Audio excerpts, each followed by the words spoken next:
Istituto Nazionale di Geofisica e Vulcanologia from Rome, INGV. I've been working there since 2001, and since my first years of career, I was involved in ionospheric issues.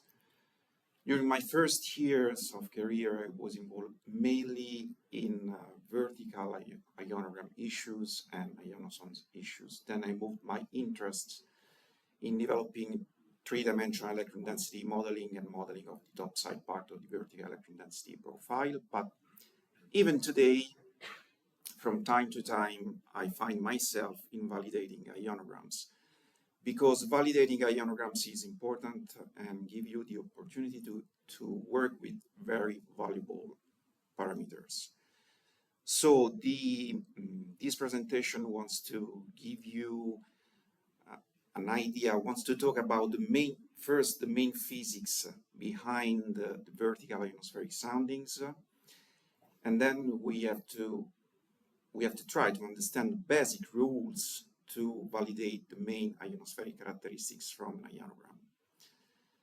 And I think that my presentation will last less than 1 hour and a half, so if you have any question, any doubt during my presentation, please raise your hand and make your question, right? Okay. So this is a very simple slide just to remind that when we have a transmitter and a receiver on the ground, we can have two kinds of propagation. An oblique propagation when the transmitter and the receiver are located in different places, and of course a vertical propagation when we have a transmitter and a receiver located in the same place. So this presentation will focus, of course, on the vertical propagation. And I would like to highlight here that when we increase the transmitted frequency, in the oblique case we go farther, in the vertical case we go higher. So, but anyhow, for both cases there will be a definite value of the frequency behind which this signal will penetrate the ionosphere, so without being reflected. This is an important thing that you have in mind. Okay, let me remind you just the main two quantities that play a key role for what concerns the vertical ionospheric soundings. The first quantity is the plasma frequency, as Tobias said just a few minutes ago. And when we talk about the plasma frequency, we talk about the frequency with which the electrons oscillate around the ions if they are perturbed from their equilibrium position. So this is the formula of the plasma frequency, and for instance the electrons are perturbed because in the medium an electromagnetic wave is propagating, so the perturbation is caused by the electric field of the electromagnetic wave. So this is the first quantity.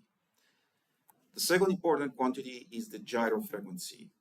The gyro frequency is the frequency of the circular motion of a charged particle in the plane perpendicular to the magnetic field around the magnetic field line.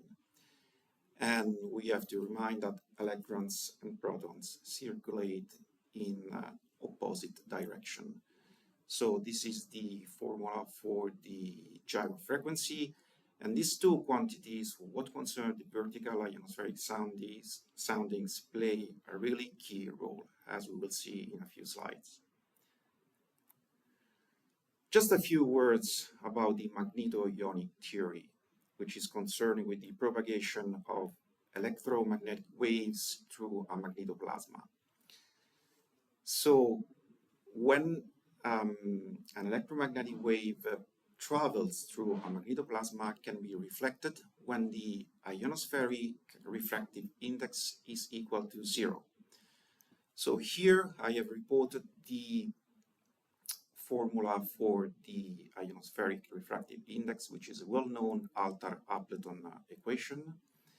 This is the complex form of the ionospheric refractive index, But as a first approximation, we can consider the real one by neglecting the collision frequency. And as you can see here, we have the plasma frequency, we have the gyro frequency, and of course we have also the frequency of the wave which is traveling through the magnetoplasma. So just looking at these formula, you can appreciate the role played by these two frequencies, the plasma frequencies and the gyro frequency. And another important thing here is the presence of a double sign. So the presence of a double sign means that we have two conditions of reflection. This means that after transmitting through the magneto-ionic medium an electromagnetic wave, there are two waves propagating through the magneto-ionic medium. And these two waves have the same frequency. This is an important thing. These two waves have the same frequency, but they have a different phase velocity and they have a different polarization. This phenomenon is called magneto-ionic birefraction of the electromagnetic wave into the magnetoplasma. This is an important thing because, as we will see briefly, an ionogram is characterized by a double trace. The double trace is the result of such phenomenon here. So, generally speaking, you have to imagine a wave with a generic polarization, and this wave can be thought as the resultant of two waves. If this wave propagates through an isotropic medium, you cannot succeed in distinguishing these two modes of propagation. On the contrary, if this wave propagates through an anisotropic medium, you will succeed in seeing these two different modes of propagation. This is why the ionogram is characterized by a double trace and not by a single one. Okay, just to summarize, we send one wave, and at the landing point we receive two different modes of propagation. The leftmost one is called the ordinary ray, the rightmost one is called the extraordinary ray. We call the leftmost one the ordinary ray because it's the ray we will obtain in absence of the geomagnetic field, which is the cause of the anisotropy in the terrestrial ionosphere. On the contrary, we call the rightmost one ray extraordinary because it is the ray we see thanks to the anisotropy introduced by the geomagnetic field. So let's move specifically to the vertical ionospheric soundings. As Tobias has already said just before, we send towards vertically to the ionosphere radio waves with a different frequency, and we receive the reflection of these two modes of propagation, ordinary and extraordinary. The ordinary mode, the reflection happens when the transmitted frequencies matches the plasma frequency, right? And what we record is the time delay of this reflection. And of course, the time delay depends on the reflection height.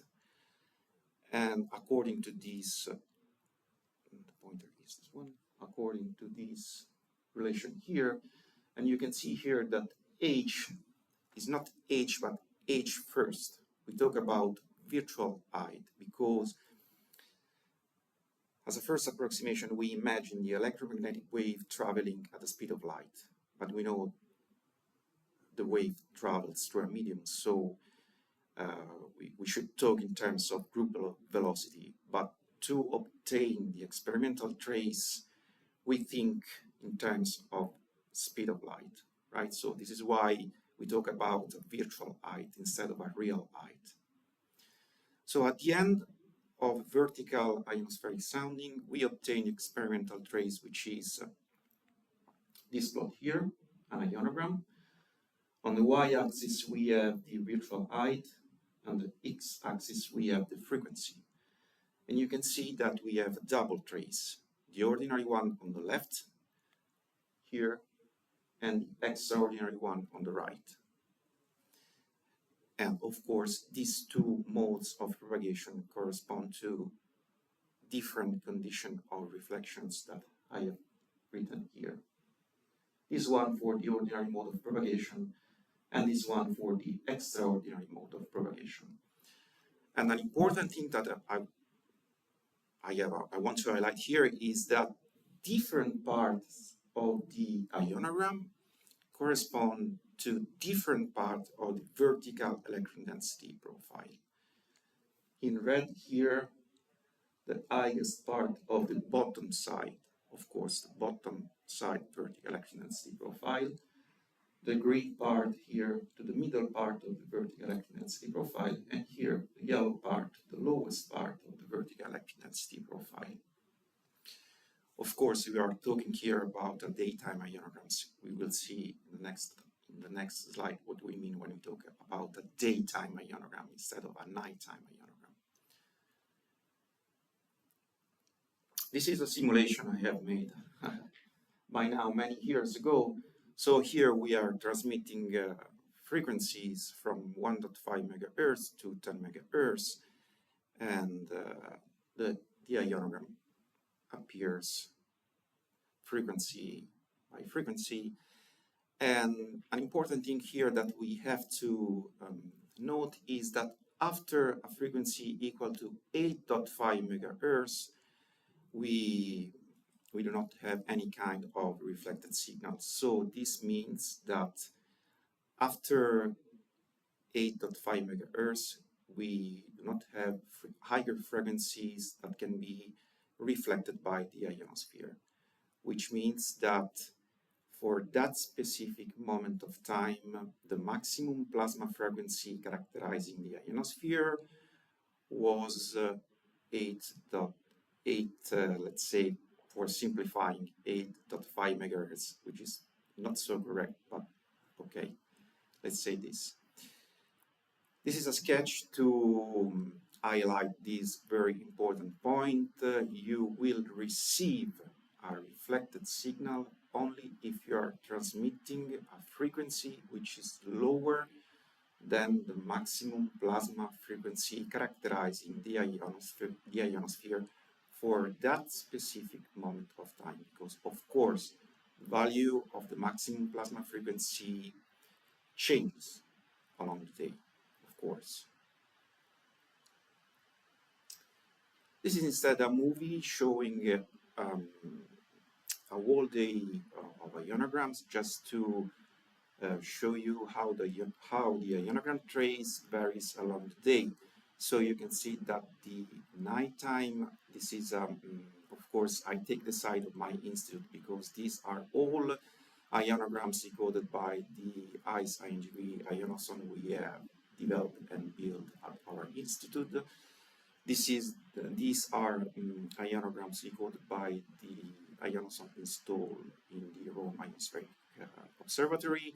And of course, nighttime ionograms are characterized by a very simple trace. Instead, the daytime ionograms are characterized by a more complicated trace, right? And of course, during daytime, the reflected frequencies are higher than the nighttime ones. Here, just to start talking about nighttime ionogram and daytime ionogram. At the bottom, we have an example of nighttime ionogram, again recorded by the ICE-INGV ionoson installed in the south of Italy, in Gibilmanna and Sicily. And the trace is very simple, and we refer from now on to the ordinary mode of propagation. So to the leftmost trace here and here, right? And just to see the correspondence between the ionogram trace and the vertical electron density profile on the right. The nighttime ionogram will correspond to a very simple vertical electron density profile on the right in white. And on the bottom, the daytime ionogram will correspond to the ordinary mode of propagation to the vertical electron density profile here drawn in red, so showing much more layers than the nighttime one. Okay, this is the working plan from now on. So as Tobias has already said, we will focus mainly on mid-latitude ionograms, but we will have a look also on equatorial ones. So we have decided to work with mid-latitude ionograms because they are less complicated ones to start with. And so we'll start to understand which are the rules to validate the most conventional parameters, which are for these specific lectures, the critical frequencies of the different ionospheric layers. So we are talking about FOF2, FOF1, and FOE, and the corresponding altitudes of the different ionospheric layers. So we are talking about H first F2, H first F1, and H first E. So we'll start analyzing, of course, nighttime ionograms, because they are the least complicated, of course, and only one layer is present, as Tobias has already said. And then we will validate daytime ionograms. Okay, in this case, the ionogram will show 2 or 3 layers, because we could have the E layer and the F2 layer, or the E layer along with the F1 layer and the F2 layer. So, okay, again, another example of nighttime ionogram recorded by the ICE-INGB ionoson installed in Rome. And as I said at the beginning of my presentation, even today I find myself from time to time to validate ionograms, because from an ionogram you can obtain several important information that can play a significant role concerning ionospheric physics, space weather, and of course all the related phenomena. And here how we will identify the critical frequency FOF2 of the F2 layer and the corresponding altitude of the F2 layer, the nighttime F2 layer. To identify the critical frequency FOF2, we have to identify the part of the ionogram showing a vertical asymptotical trend, right? And in a few slides we will understand why we have to identify this kind of trends. For what concerns the corresponding altitude, we have to find the part of the ionogram showing an horizontal asymptotical trend. So in this case, we have identified the critical frequency of the F2 layer here, highlighted by the vertical red line. And here instead, we have the horizontal asymptotical trend in cyan for the identification of the H1st F2 parameter, which in this case corresponds right with the base of the F layer, because the nighttime ionogram, the nighttime F region is composed by only one layer, the F2 layer. Instead, here we have a daytime ionogram. A daytime ionogram presents 3 different parts of the trace showing a vertical asymptotical trend, which are here highlighted in red by 3 vertical red lines to identify from the right to the left FOF2, FOF1, and FOE. And correspondingly, we identify the altitudes of these 3 different layers. The H1st F2 parameter and the H1st F1 parameter, we identify the position of the F2 layer, the altitude of the F2 layer and the F1 layer by looking for a minimum between 2 vertical asymptotical trends. Instead, for the altitude of the layer, again, because it's the leftmost one, we look for an horizontal asymptotical trend. And to be honest, during our hands-on session, you will not identify precisely the altitudes of the different layers right in this way, but even we will is going to show you how to accomplish this task, but we think it is important to understand where this altitude is taken. This is a movie, again, I have generated many years ago because I think it can help in understand why you have to find the asymptotical trends of the ionogram trace to identify the critical frequencies of the three different ionospheric layers. If you look at these two images here, you can see that there is a very well correspondence between the maximum of the different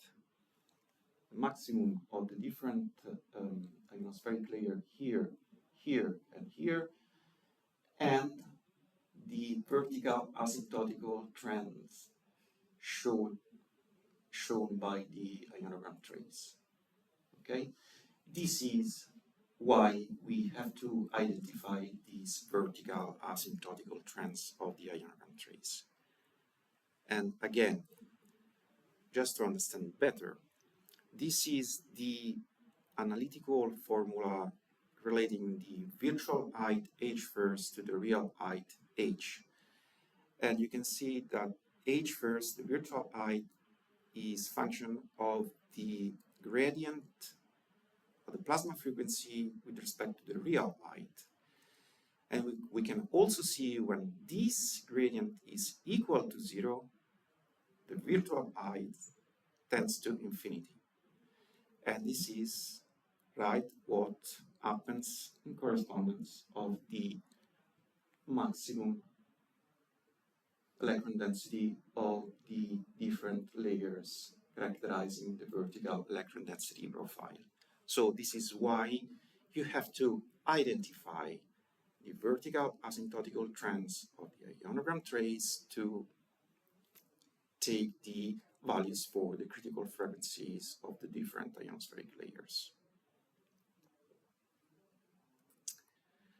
Okay, until now we have seen only ionograms recorded by the INGB ionoson we have developed at our institute, but it's time to introduce, of course, the ionograms recorded by digisons, which is the well-known, or better, the most known ionoson all over the world, developed by the Lowell Digison Instrument Company in collaboration the previous year with the University of Massachusetts in the USA.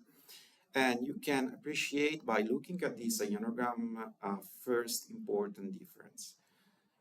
That is that the ordinary and the extraordinary modes of propagation in this case are identified by different colors. The ordinary mode of propagation here, the trace of the ionogram corresponding to the ordinary mode of propagation is represented in red. Instead, the trace corresponding to the extraordinary mode of propagation is here represented in green. So this is one of the features characterizing the Digison. Can recognize the different polarizations characterizing different modes of propagation through the ionosphere.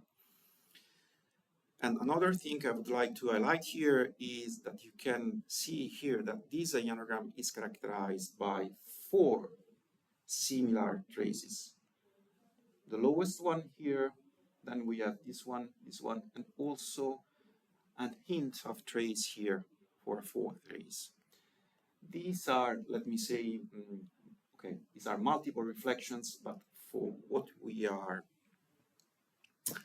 intentioned here, it can be considered as fake, because you have to note that these multiple traces appear on the ionogram because the same signal has traveled twice the path Earth ionosphere Earth for this trace here, 3 times the path Earth ionosphere Earth for this trace here, and 4 times the path Earth ionosphere Earth for this trace here.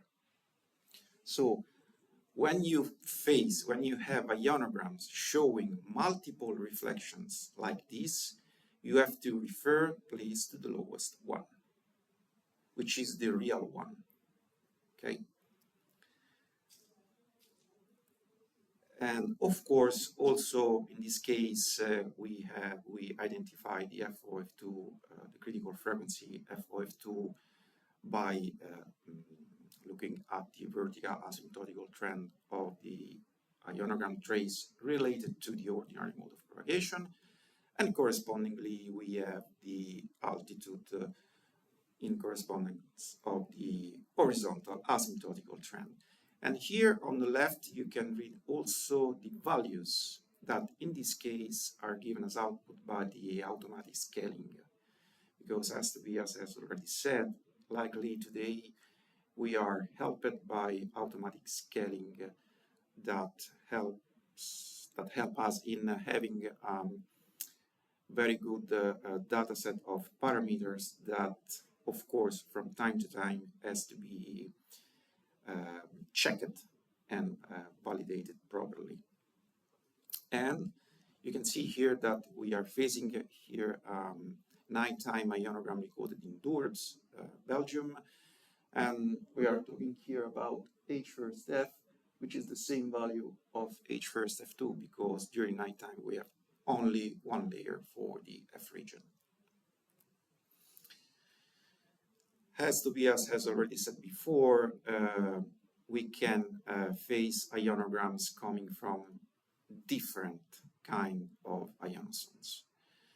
And we have seen until now just 2 different kind of ionograms coming from the ice ING2 ionoson here and from the Dickison here. But we can also work with ionograms recorded by the IPS42 ionoson developed in Australia. And also in this case, the polarization is not distinguished. We have here an example of a ionogram recorded by the Viper ionoson developed at Boulder. In this case, the polarization can be separated. Here instead we have an example of ionogram recorded by the CADI ionoson developed in Canada. And here we have an example of a ionogram recorded by a Polish ionoson developed at the Space Research Center of Warsaw. So this to say that you can work with multiple different ionograms. So you have to have in mind this kind of, let me say, ionoson feature. Okay, as Tobias has already said, the work that we do to obtain the ionospheric characteristics from an ionogram is called ionogram interpretation or ionogram scaling, right? And you have to know that until a few decades ago, this work was performed only manually by, of course, expert operators with a ruler and a pencil. So this is a really demanding task, but as I said before, the ionospheric parameters that you can obtain from an ionogram are really valuable. So this is an important work that we have to continue, because I repeat, the ionospheric parameters that you can obtain from an ionogram are important. And during the hands-on session, we will have after event presentation and also this afternoon, you will try to become an ionogram scaler. During the first hands-on session, we will face, of course, easy or almost easy ionograms, and we will try to validate 6 ionospheric characteristics, the critical frequencies of the 3 different ionospheric layers, FOF1, FOF1, FOF2, and FOE, and the corresponding altitudes of the layers. And again, most important, we have to refer to the leftmost trace. This is why I have put a red X over extraordinary ray. Okay. So another important thing is that the hands-on sessions, during our hands-on sessions, we will work with Digison ionograms. So with nighttime and daytime ionograms from Digison, from Durb, from the south of Italy, from Cyprus, from Spain, and so on. So this is why from now on, when we will see different examples of ionograms to understand where to identify these 6 ionospheric characteristics, we will consider only ionograms recorded by Digisons, right? Okay. Tobias, I think we can stop here if you want to. Yeah, or maybe if they have any questions. Take some questions yeah. Now, and then we can have a coffee. Okay, so, right. Yeah, please. Question. Microphone. I don't know where the microphone is.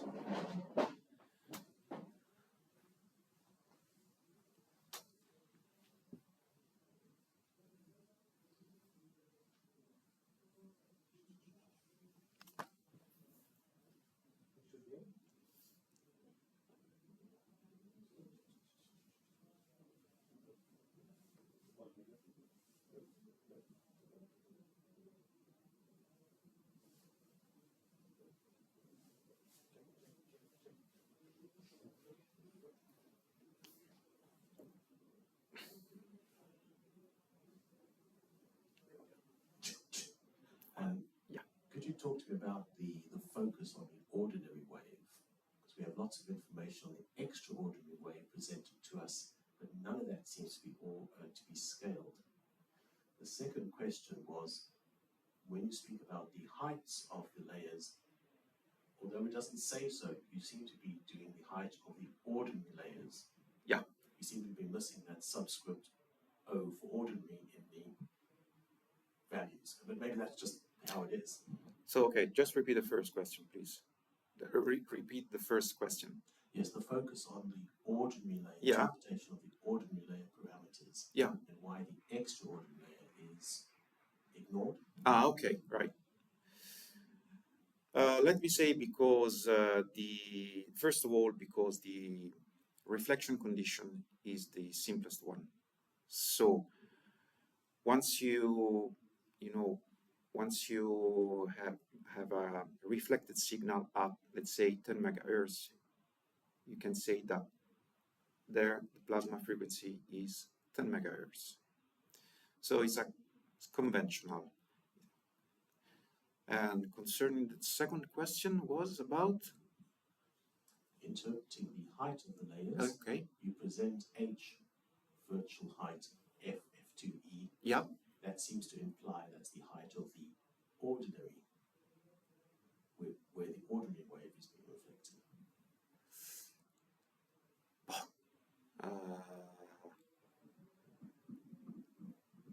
Can I? Yeah. Because I also wanted to add something to the first question, which is maybe also important. Yeah. So, because why do we mostly scale the ordinary and not the extraordinary? In principle, the information that you would get from both is the same. Yeah. The only difference between the two comes from the magnetic field, from the gyro frequency. So depending on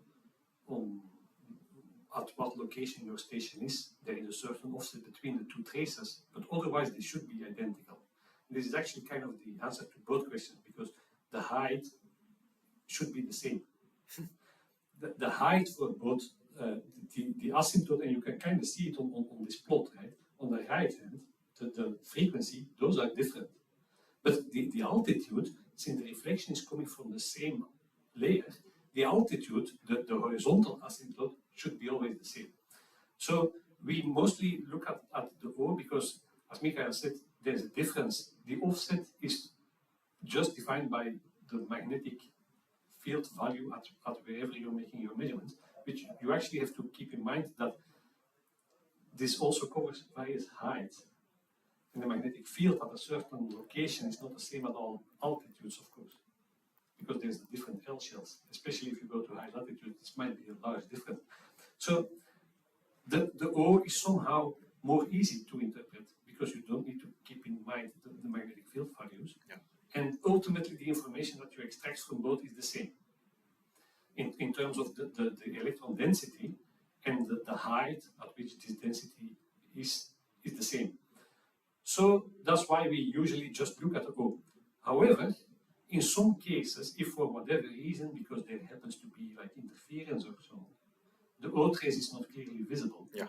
then you can actually use the X trace to reconstruct it. Because if you know where your station is, you know what the magnetic field is at that location.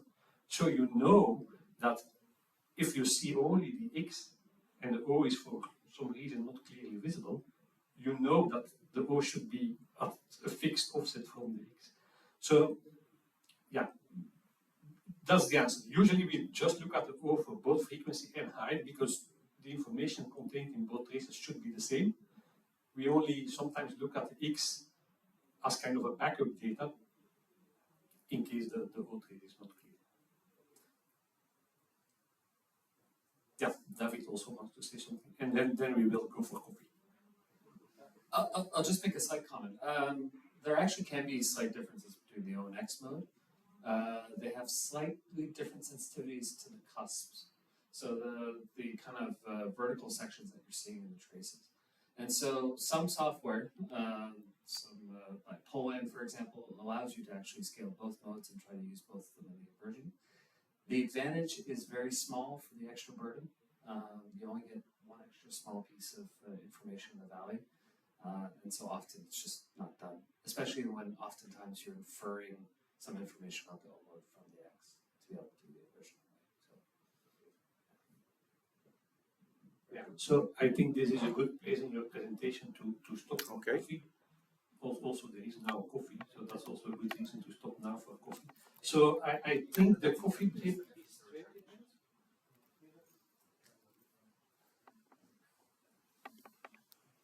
So the microphone is also for coffee break. So we will start. We will continue with Michael's presentation at 20 minutes before. Okay.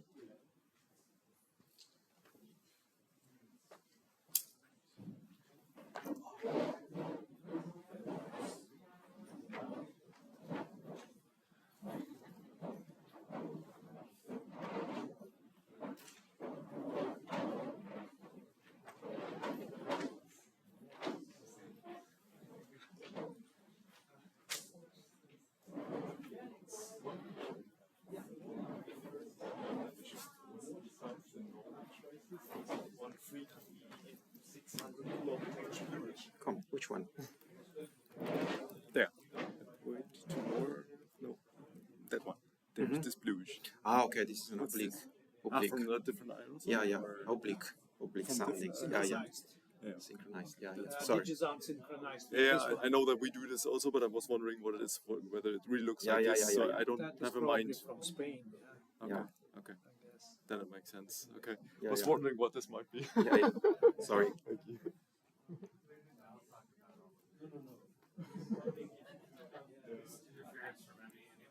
Yeah, of course.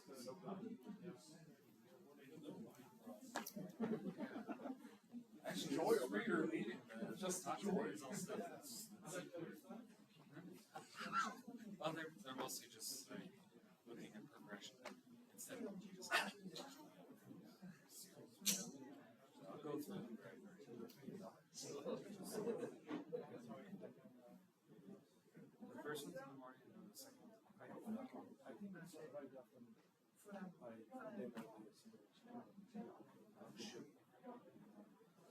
I just to understand Yeah, I think how much time we have. so. Look, our second session is from 10:40 to 12. 2 hours. Then we have a lunch. These includes also next session. It doesn't say because it's yeah, we need to go. Yeah, And then we have another 2 in the afternoon. One of them is 2 hours, and then one more. So in the afternoon we have 4 hours of work. Repetition by 1 hour and a half more or less. And then More ionograms. and on, okay, 1 hour. And Champagne. Yeah, champagne till the 6 o'clock. I don't know. Where could it be?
that we have to end.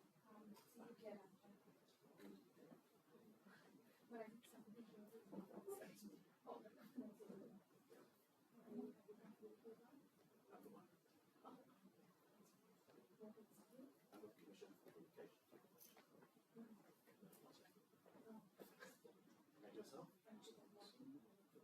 Ah, very good. Also professional. There's lots of activity. So there is 2 hours normally. That's too much. Now to lunch. I think I will need just 30 additional minutes. So Yeah. And then Ivan is probably like 45, which means that it's 1 hour 15. There might be some questions, maybe 1.5 hours, and then we start the practical session. okay. But then it will only be 30 more minutes to lunch. So in the afternoon we have the 1 hour and a half by day, then 1 hour of hands-on session. Yes, and then it's done. Then Then it's done. so we have 4 hours. Yes, but Okay. that actually, I mean, that's not, they just put all the time. Okay. No, basically, they gave us the entire day up to when the drink starts. But we don't need all this time. So because if we start the first hands-on session still half an hour before lunch, and after lunch we have another half hour for that, 1.5 hours that it's presentation. Then it will be coffee break. Then we have 1 more hour for the final evaluation. And then we still have 1 hour after that. But we didn't plan anything to do. Yes. But that means that if something goes over time, it's not good, I think. And otherwise, we will be done a little earlier than well, yes, that was okay. Okay. Yes, absolutely. Come on, lunchtime.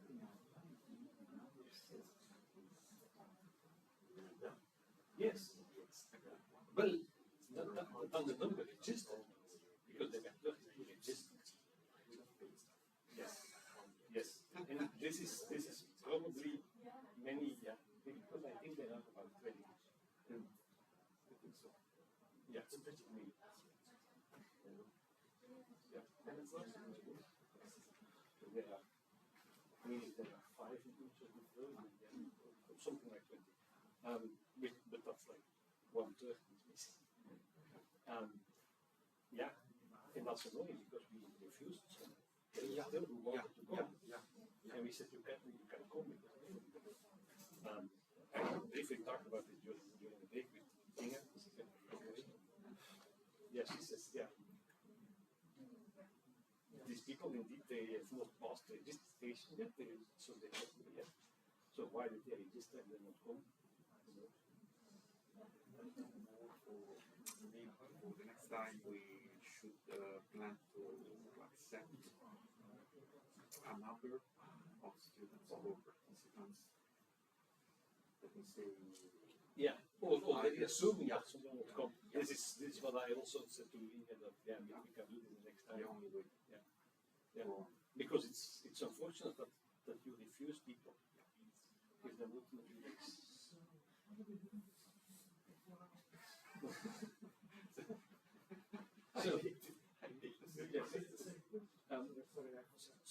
so we will now finish.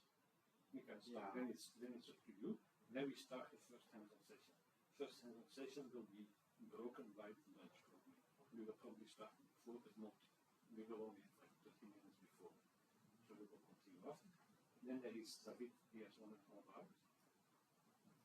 So the end of the first hands-on session in David's presentation that will 2 hours. And there should be a coffee break. And then after that we have the final hands-on session. But that's not supposed to still go on for 2 hours. But they just gave us the rest of the day up to when the thing started basically. So, but yeah, our plan is not to actually fill all the time up to 18 hours. No, don't do that between 4 and 5 weeks.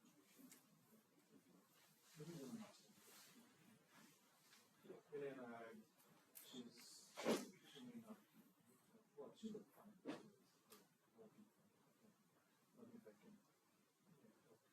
Yeah, but yeah. No, normally we should. Well, it has of course turned out that there is a question. Certainly in the session, you were somewhat difficult. I mean, I think it's actually a good thing that they give us more time than we actually planned on using. That we something interesting. I wonder whether it's just from. Okay, so.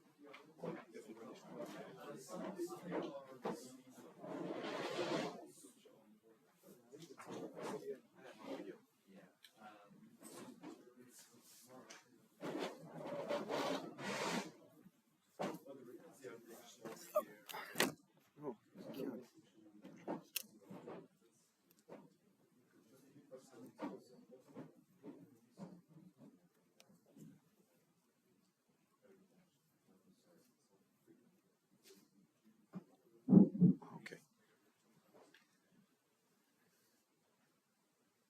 Okay. Welcome once again. We'll continue my presentation now by showing several examples of ionograms recorded by digisons and installed in different locations all over the world. And just start with the okay. No.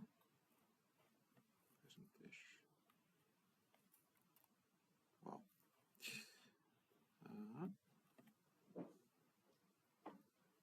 Okay. This is the first ionogram of the second part of the presentation, recorded at El Arenosillo in Spain. This is a really simple nighttime ionogram, and again, we can identify. We can identify the critical frequency of the F2 layer and the altitude of the F layer by looking at the vertical asymptotical trend of the ordinary trace and the horizontal asymptotical trend again of the ordinary trace, even though we have understood that this is not so correct to say that we have to refer to the ordinary mode of propagation when we talk about the altitude of the different ionospheric layers. This is instead an ionogram recorded at San Vito in the south of Italy, in Puglia. Again, this ionogram is really simple, characterized by the presence of multiple reflections, also in this case. And also in this case is by now simple to identify the position of the critical frequency of the F2 layer and the position of the altitude of the layer, which is H first F2, which in this case for nighttime ionograms corresponding to the altitude of the F region as a whole. Right, this is instead an example of equatorial ionogram. This is an ionogram recorded in Cajamarca, and a feature that you can appreciate suddenly is the difference in frequency between the ordinary mode of propagation and the extraordinary mode of propagation. Now the difference here, the difference in frequency, if we look at the vertical asymptotical trends of the ordinary trace and the extraordinary trace, the difference, if we remind the conditions of reflection of the ordinary mode and the extraordinary mode, we can understand that the difference in frequency here is half the gyro frequency.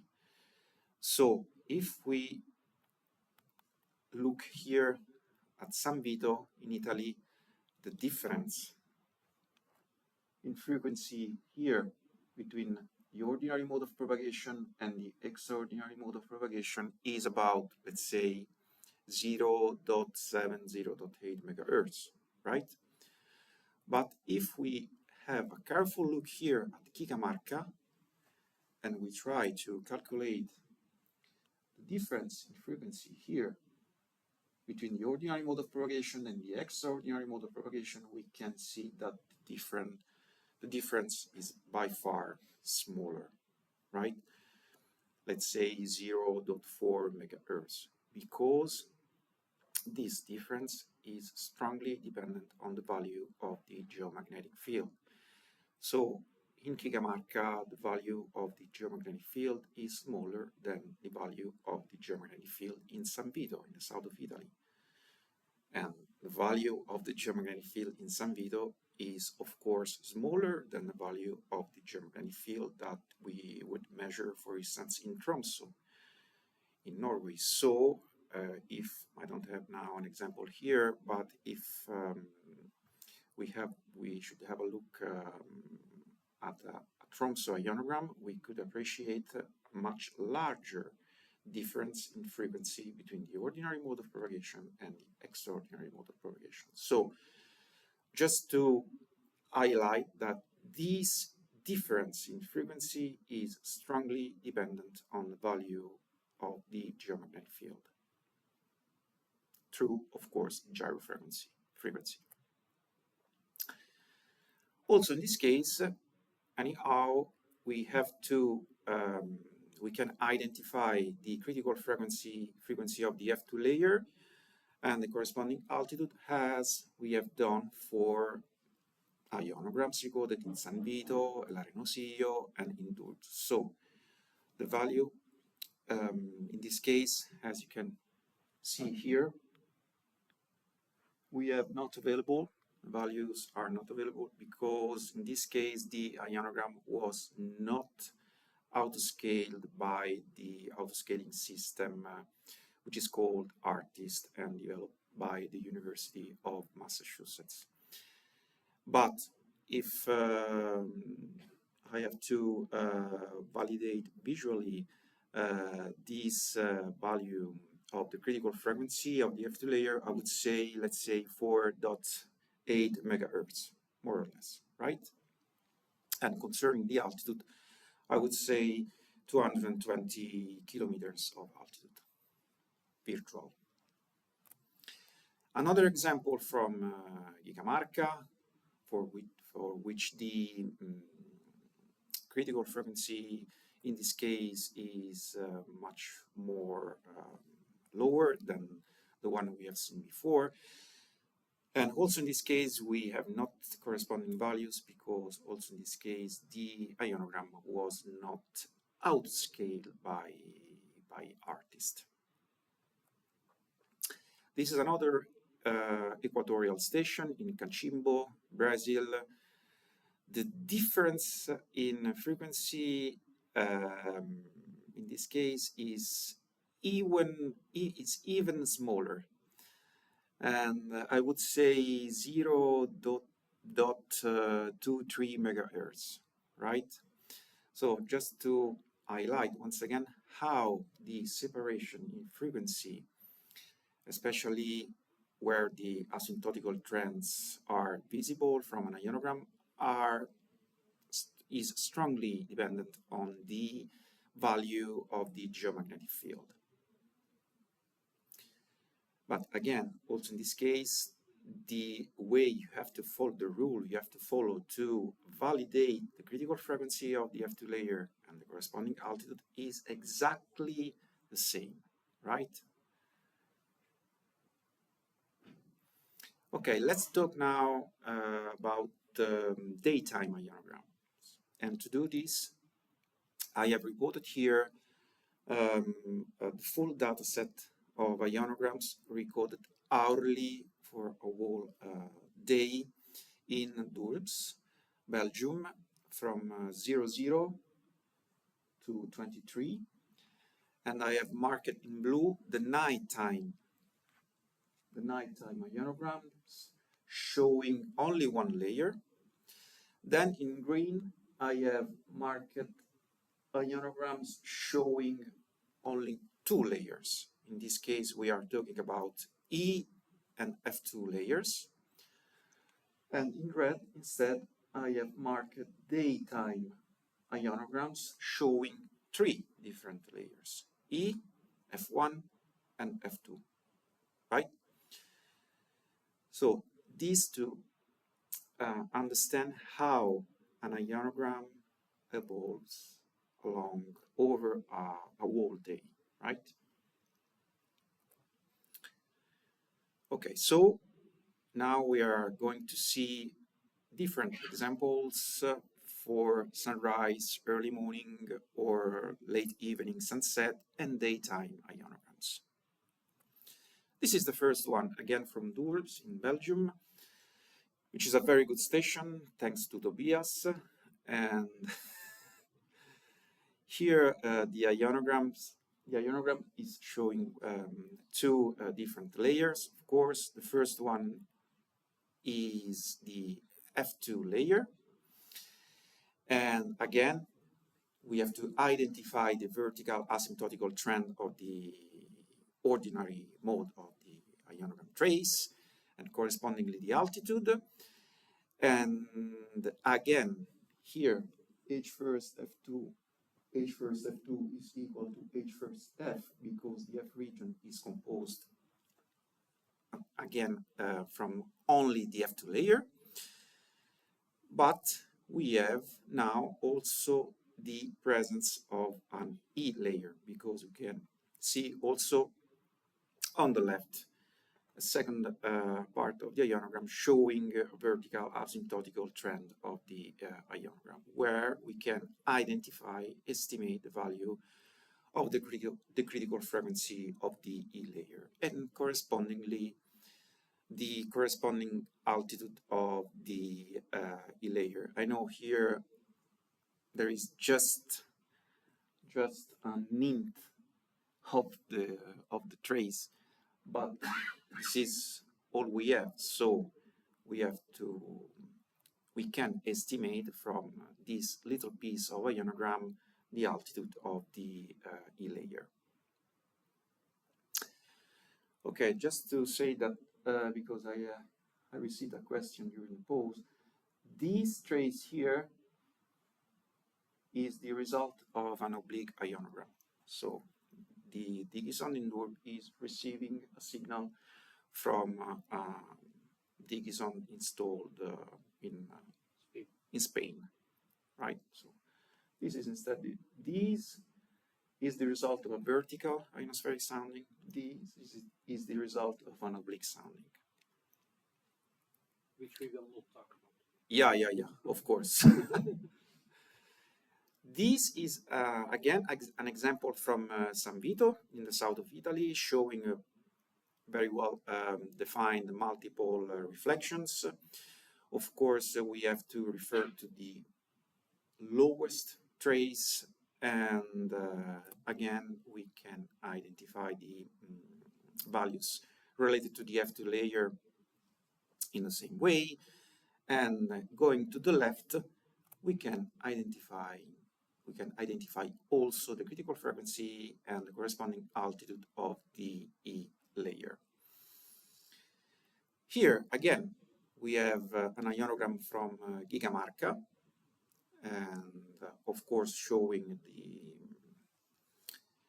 difference in frequencies, which is smaller than the San Vito one, and in the same way we can identify FOF2 and H1st F2, and you can see here that the part of the ionogram which is related to the E layer is not so well defined, but I can try all the same to estimate a value, and this is the result, because I can see here the ionogram doing this kind of trend here. So this is the, let's say, the point in which I would identify the critical frequency of the layer, and here instead this is not so correct, but just to give you an idea, this is a very an example of equatorial E traces. I don't know if David is going to talk about this during his no, okay. But if you want to have a rough, let me say, estimation of the altitude of the E layer, you can take this value here. Another example from Cachimbo in Brazil. Again, we can estimate FOF2 and H1F2 in the same way. And concerning the parameters characterizing the E layer, here the vertical asymptotical trend is much more defined now, and also the trace from which we can take the corresponding altitude is, let me say, just to have an estimation. Okay, now we are talking about daytime ionograms, really daytime ionograms, and not during sunrise, early morning, or sunset, late evening ionograms. We are talking about ionograms showing three defined ionospheric layers. So going from the right, we can identify the critical frequency of the F2 layer and the corresponding altitude from the rightmost part of the ionogram, again of the ordinary mode of propagation. Then going to the left, we can here pick the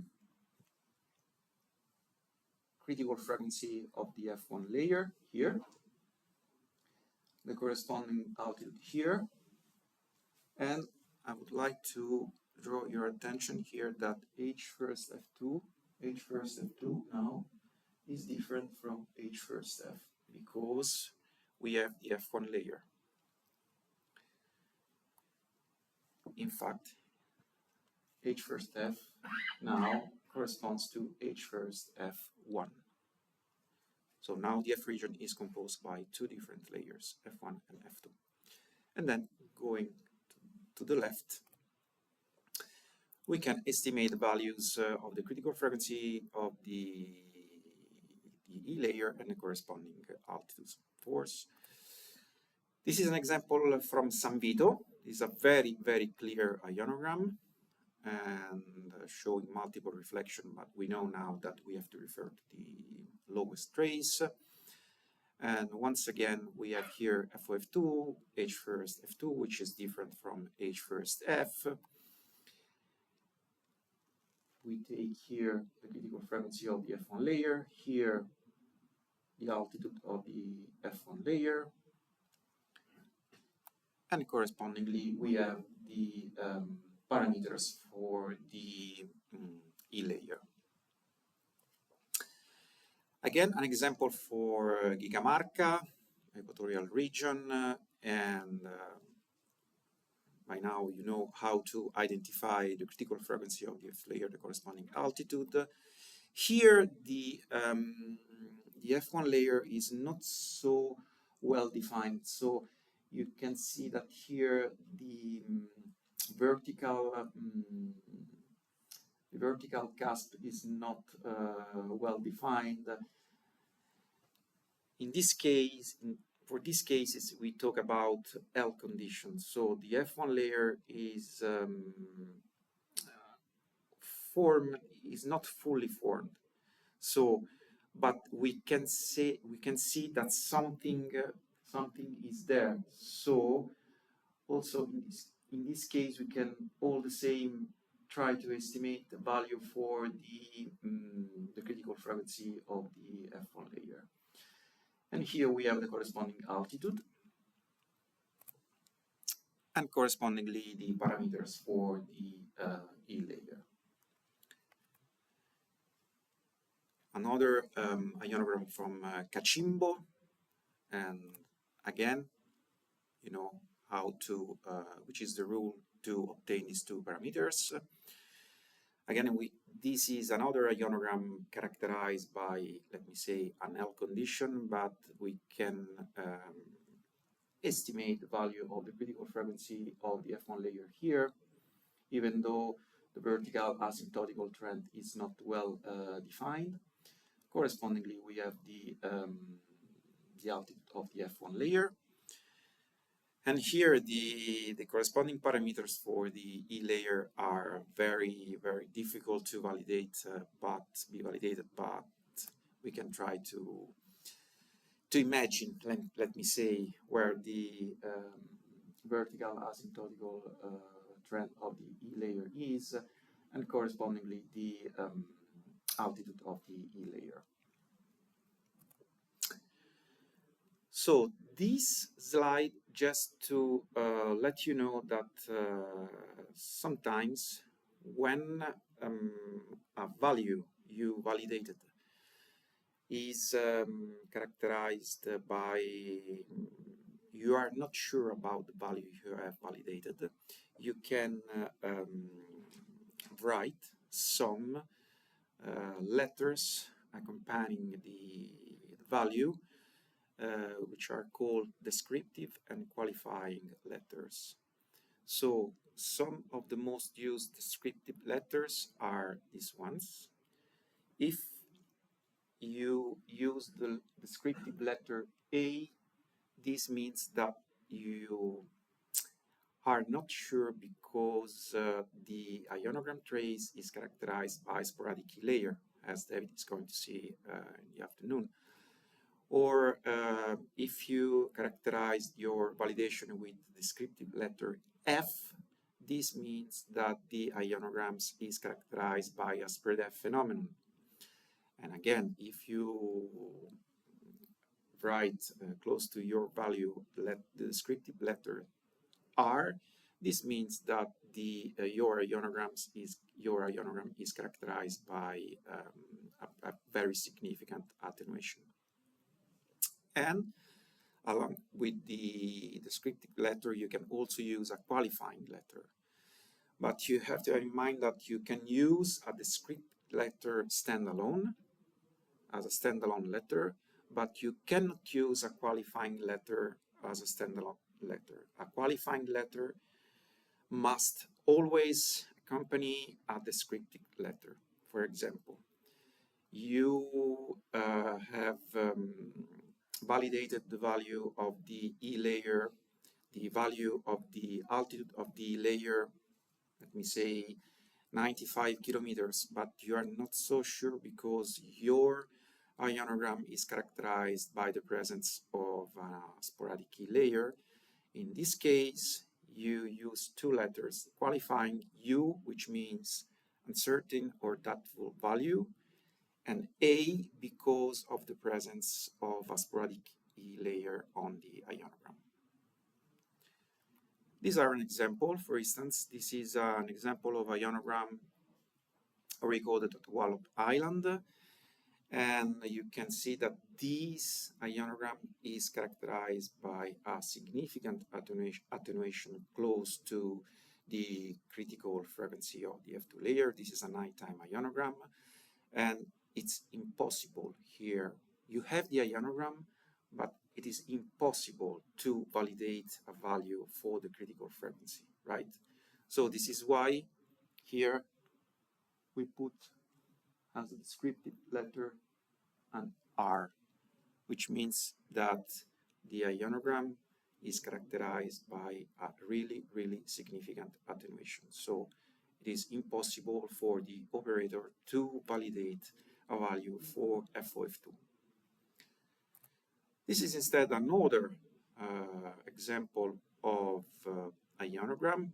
This is an ionogram showing multiple reflections, but it is also characterized by spread F phenomena. So the ionogram trace is spread, especially close to the critical frequency of the F2 layer. And in this case, we validate value here for the critical frequency FOF2, which is equal to 5.375, but we accompany this value with two letters, qualifying U, which means the value is doubtful, and the descriptive letter F tells you the reason why this value is doubtful, because of the presence of spread F phenomena characterizing your ionogram. So this slide just to tell you that during our on session after Ivan presentation, we will consider a whole day of easy ionograms from either Dorbs or San Vito or Nicosia, Cyprus, El Arenosio or Porto Arguello, USA. So you will work with 24 ionograms, with 24 hourly ionograms recorded as 0001 until 23. So you will face nighttime ionograms, you will face sunrise early morning and sunset late evening ionograms with 2 layers, and also daytime ionograms with 3 layers. Okay, I think that you will be divided in teams, and each team will validate a different day of ionograms. And just just a few words about the tool I think you are going to use to do this kind of work, which is the SAO Explorer tool that Ivan is going to describe deeply in a few minutes. And I would like to conclude my presentation just to showing this slide here titled Ionograms, Where Are You? These are the ionograms recorded at Dorbs from 8 to 16 during the geomagnetic storm, which occurred on 10 May 2024, so a few days ago, which was the most significant geomagnetic storm in the last 20 years. And if you have a look at these ionograms recorded from 8 to 16, you see exactly nothing.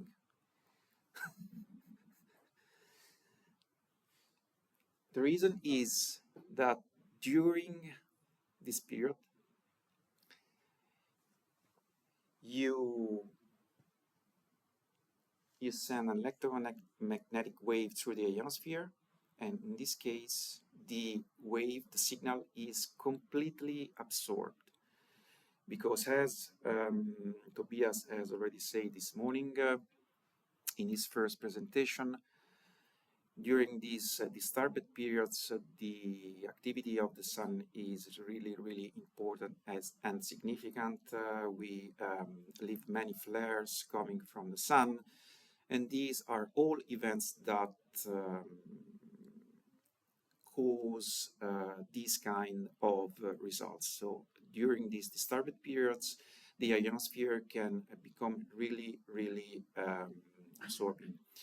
And so you send a signal through the ionosphere, you hope to receive a reflected signal, but you receive exactly nothing.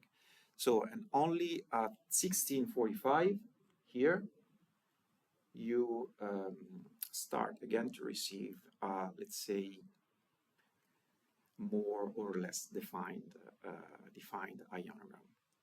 So, okay, this is my last slide. I think I have to leave the floor to Ivan to describe the tool we are going to use during the hands-on session.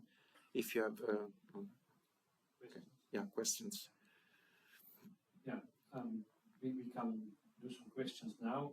This was quite a lot of information, of course. Most of these things will hopefully become more clear when you're actually going to do indeed this scaling yourself. Starting with easy cases, not yet. Yeah, of course. And so David will talk more about the disturbed conditions before we will actually have to scale more complicated ionograms in the afternoon. But are there questions right now about the basic rules of how to scale frequencies and heights?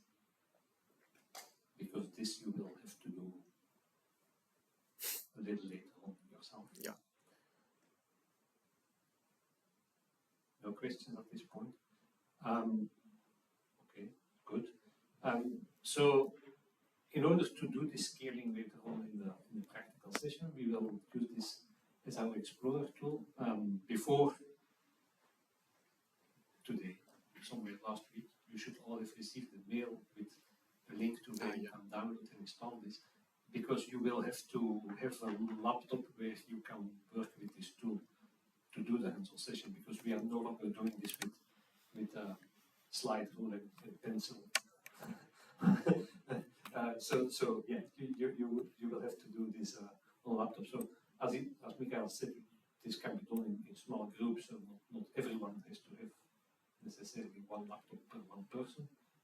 But I hope that at least a sufficient number of you succeeded in downloading and installing this tool. And then maybe you already looked at the user manual that is also available there, but probably not. So Ivan will now show you how to use this tool. Ivan. And then I will, after that, show you where you can actually go to download the data that we will be using during this practical session.